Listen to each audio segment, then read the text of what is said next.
자, 탭 메뉴 구성하기 위해서 이거는 전제 조건이 CSS가 전제예요. CSS로 구성한다는 전제 조건의 HTML 구조입니다. 전체 영역을 탭 메뉴로 만들었고, 자, 탭 메뉴라는 클래스 안에다가 버튼이 들어가는, 다시 말해서 탭이 만들어지는 자, 메뉴 탭 영역을 자, 무엇으로? 라디오 버튼으로, 라디오 버튼과 레이블을 이용해서 각각 구성을 한 거예요. 자, 이때 이 메뉴 탭 영역들은 자, 무슨 관계다? 형제 관계가 됩니다. 또한 각각의 탭을 선택을 했을 때 나와야 되는 컨텐츠들을 보게 되면, 자, 이 컨텐츠는 탭 컨텐츠라는 영역으로 묶여 있어요. 그렇기 때문에 전체적인 구조를 보게 되면은 영역 자체를 어떻게 볼 수 있다? 자, 라디오 버튼과 함께 누구까지? 탭 컨텐츠의 영역까지. 자, 여기까지가 전부 다 형제 요소예요. 구조를 짤 때. 자, 형, 동생, 동생, 동생, 동생, 동생, 동생. 탭 컨텐츠가 막내 위치에 있다란 얘기야, 얘가. 그래서 찾아다닐 때 선택을 하면은 그 동생들 중에 탭 컨텐츠를 찾게 하고, 또 선택을 하면 동생들 중에 탭 컨텐츠를 찾게 하고, 선택을 하면 동생들 중에 탭 컨텐츠를 찾게 하는 거예요.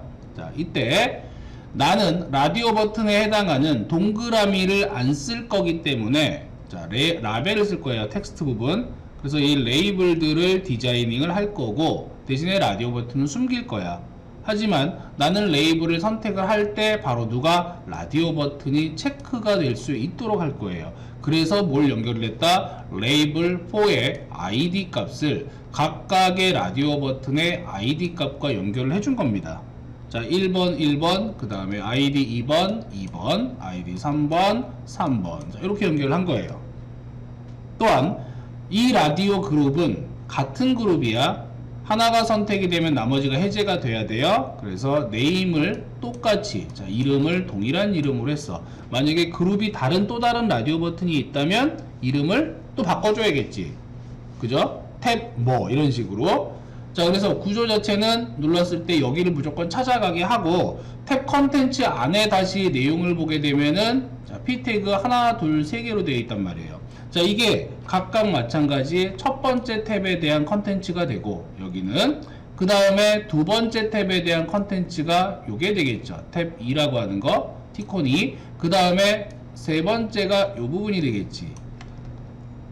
그쵸? 그러니까 탭의 개수만큼 컨텐츠의 개수도 확보가 돼야 돼요. 그래야지 하나씩 찾아갈 수 있어. 그럼 공통적으로 다 뭔가를 선택하든지 간에 누굴 찾아온다? 얘를 찾아온다는 얘기야. 일단 얘를 찾아. 그리고 나서 얘의 자식인 누구? T 컨텐츠 1과 컨텐츠 2와 컨텐츠 3을 선택할 수 있게끔 해주는 거예요. 자, 지금 현재 컨텐츠에는 뭐가 들어가 있어요? 이미지가 들어가 있습니다. 이미지 태그가 이렇게 들어가 있네요. 그죠? 자, 태그를 그러면 보여주는 형태, 이미지를 보여주는 형태로 작성을 할 겁니다. CSS로 넘어가 보게 되면은, 자, CSS에서는 모든 선택자에서 마진 제로, 패딩 제로, 이거는 기본 초기화기 때문에 해주는 것이고, 그 다음에 탭 메뉴 안에 있는 인풋은 디스플레이 none이라고 썼어요. 자, 탭 메뉴의 인풋은 뭐였어? 라디오 버튼을 얘기하는 거였지. 그 라디오 버튼을 디스플레이 none을 주어서 어떻게 하겠다? 나 숨길 거야 라는 의미가 돼요. 안 보이게 할 거야. 자, 대신에 레이블은 너비 70에 높이 30짜리의 영역을 만들고 인라인 블럭이라고 하는 디스플레이 속성을 주어서 가로 배치를 하되 크기를 가질 수 있게끔 하고, 그 다음 자, 인라인 블럭의 특징은 여기 사이가 비어요. 여기 사이가 여백이 생긴다란 말이야. 요 사이. 자, 이 사이 여백은 대략 얼마? 한 4픽셀 정도의 여백이 생겨. 여기가 만약에 얘네들을 다 붙이고 싶어, 여백 없이, 그러면 인라인 블럭이 아니라 블럭 요소로 바꿔준 다음에 뭘 해줘야 된다? 플로팅 해줘야 돼요. 플롯 레프트로. 그래야지만 이 공간을 없앨 수가 있어요. 참고삼아 알아두셔야 되고요. 테두리는 1픽셀 솔리드 회색 계열로 만들었고, 보더 바텀 넌 해서 아래쪽의 밑줄은 일단 없앴습니다. 각각.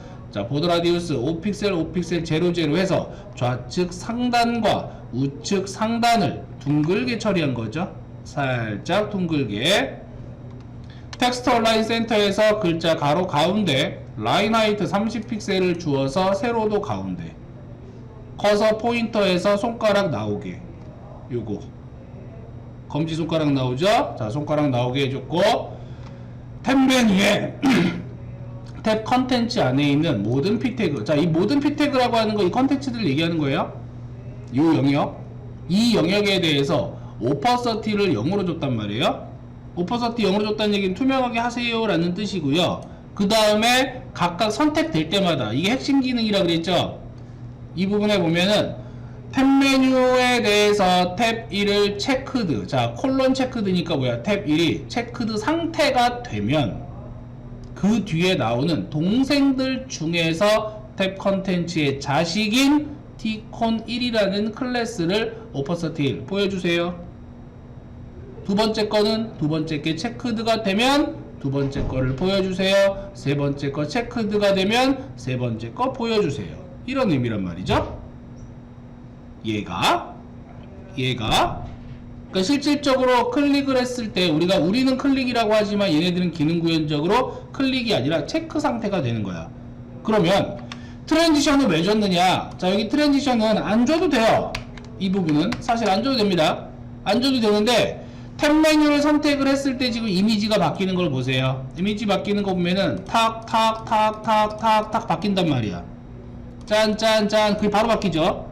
이렇게 써도 됩니다. 그런데 굳이 탭 컨텐츠 P 처음 상태에 대해서 오퍼서티가 0 숨겨진 상태에 대해서 트랜지션이 걸려 있는 건 오로지 뭐 때문이다? 페이드 효과를 주려고 하는 거예요. 얘는 모든 요소에 대해서 변경 가능한 모든 속성에 대해서 0.6초 동안 바꿔라. 그럼 변경 가능한 건 뭐예요? 오퍼서티 0에서 1로 바뀌는 거밖에 없잖아. 그지? 그럼 0에서 1로 서서히 바뀌는 겁니다. 자, 예를 들어서 이런 경우에죠. 시간을 조금 늘려볼 거예요. 1초 정도로 늘리면 메뉴 1에서 메뉴 2로 넘어갈 때 쓱 하고 바뀌는 거죠. 쓱 바뀌죠.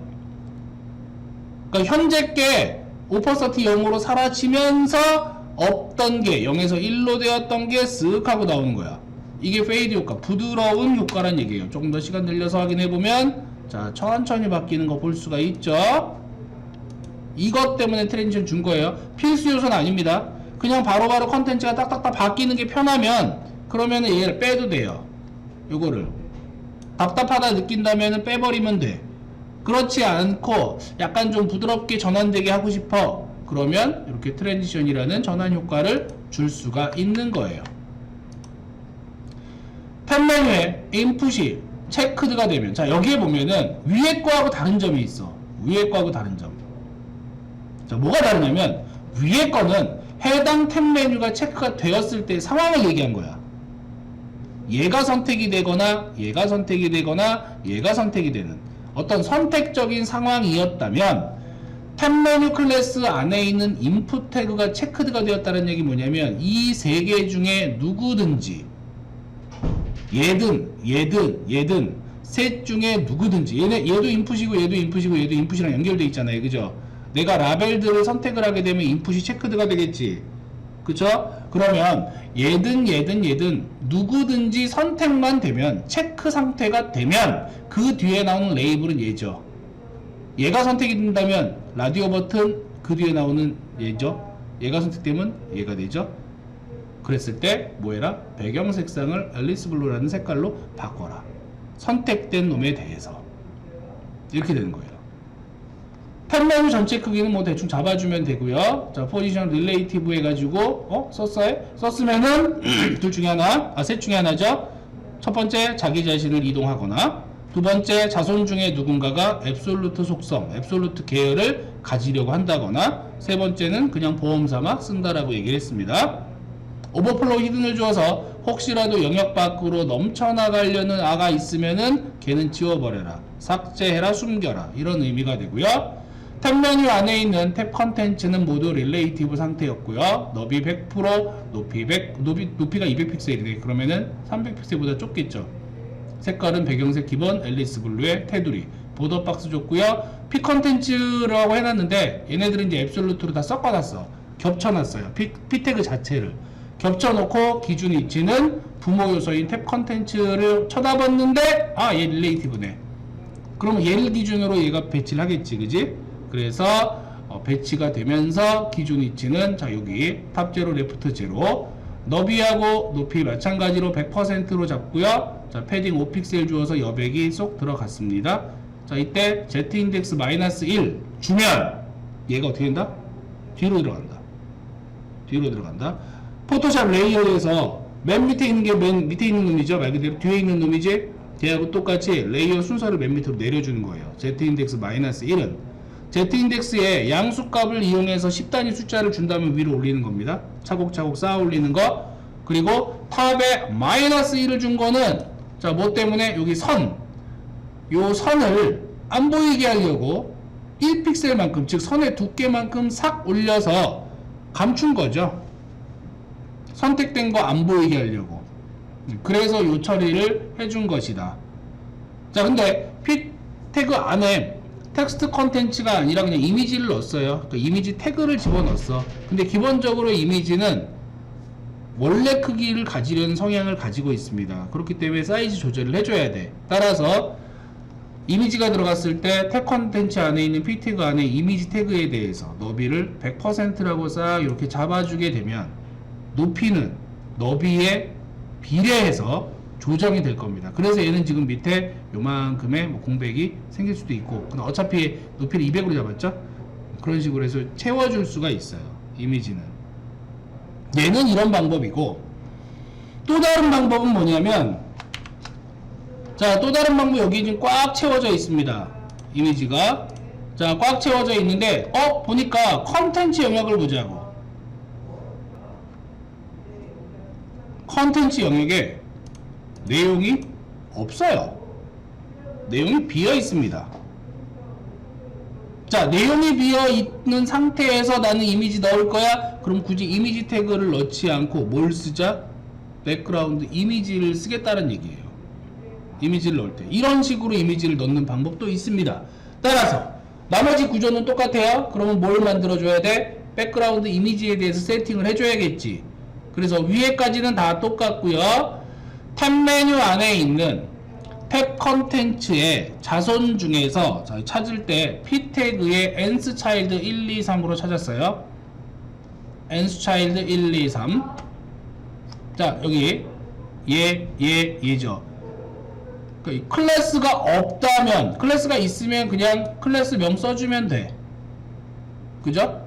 클래스 명 써줘도 되고, 이런 식으로 쓸 수도 있다는 얘기야. p 태그가 여러 개가 있는데 그 p 태그 중에서 첫째, 둘째, 셋째 이렇게 써도 됩니다. 선택을 할 때. 자, 꼭 이렇게 해야 되느냐? 아니에요.